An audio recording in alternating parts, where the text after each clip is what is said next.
Assalamualaikum warahmatullahi wabarakatuh. Salam sejahtera bagi kita semua. Shalom, Om Swastiastu, Namo Buddhaya, salam kebajikan. Sampurasun warga Jabar. Perkenalkan, nama saya Hendra Andika Pasaribu. Saya dari SMA Negeri 2 Sub. Dalam video kali ini, saya akan membahas tentang hukum dan HAM. Nah, di dalam video kali ini, yang akan kita bahas yaitu tentang yang pertama, perspektif hukum tertulis dan hukum tidak tertulis. Yang kedua, pengertian dan fungsi hukum. Yang ketiga, pengertian dan fungsi HAM. Dan yang terakhir adalah penerapan hukum dan HAM. Oke, yang akan kita bahas dalam video kali ini adalah hukum tertulis. Apa sih hukum tertulis itu? Hukum tertulis adalah hukum yang sudah terdapat atau tercantum di dalam perundang-undangan yang ada. Namun, hukum tertulis juga dibagi menjadi dua, yaitu satu, telah terkodifikasi, contohnya BW dan KUHP. Yang kedua, belum terkodifikasi, contohnya hukum perkoperasian. Apa sih yang artinya terkodifikasi? Terkodifikasi adalah pembukuan bahan-bahan hukum yang dibentuk secara lengkap dan sistematis dalam kitab undang-undang. Nah, yang tadi kan kita sudah bahas nih yang tentang hukum tertulis. Nah, sekarang adalah hukum tidak tertulis. Hukum tidak tertulis adalah hukum yang masih digunakan oleh sekelompok masyarakat, namun tidak tertulis di dalam perundang-undangan. Hukum ini juga bisa disebut dengan hukum kebiasaan. Nah, hukum ini juga sangat sering kita dapat di lingkungan masyarakat. Kenapa? Karena setiap masyarakat juga memiliki peraturan masing-masing, namun tidak tercantum di dalam buku perundang-undangan yang ada. Nah, selanjutnya kita akan membahas tentang apa itu hukum.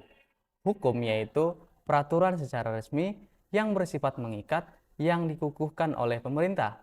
Hukum ini juga meliputi aturan berupa undang-undang serta peraturan terkait, kaidah dalam masyarakat, dan keputusan yang ditetapkan oleh penegak hukum. Oke, selanjutnya kita akan membahas tentang fungsi hukum. Nah, semua kita udah tahu fungsi hukum di Indonesia adalah sebagai pengatur atau penjaga ketertiban, keadilan, sehingga kekacauan tidak bisa atau dicegah oleh Indonesia. Nah, setelah itu kita akan masuk terhadap pengertian HAM. Apa sih HAM tersebut?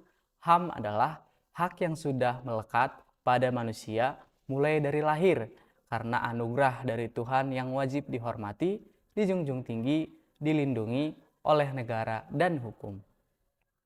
Nah, selanjutnya yaitu tentang fungsi HAM atau fungsi hak asasi manusia.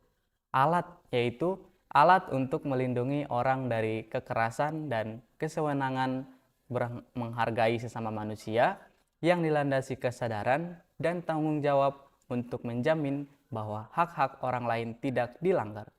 Nah, selanjutnya yaitu penerapan hukum dan HAM di Indonesia. Nah, sebenarnya penerapan hukum dan HAM di Indonesia ini sudah cukup baik. Namun di sini penerapan hukum juga tidak bisa disebut dengan hukum apabila tidak adanya keadilan.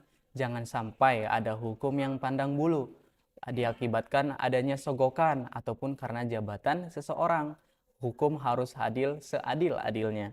Yang kedua adalah penerapan hak asasi manusia sendiri juga harus mempunyai batasan.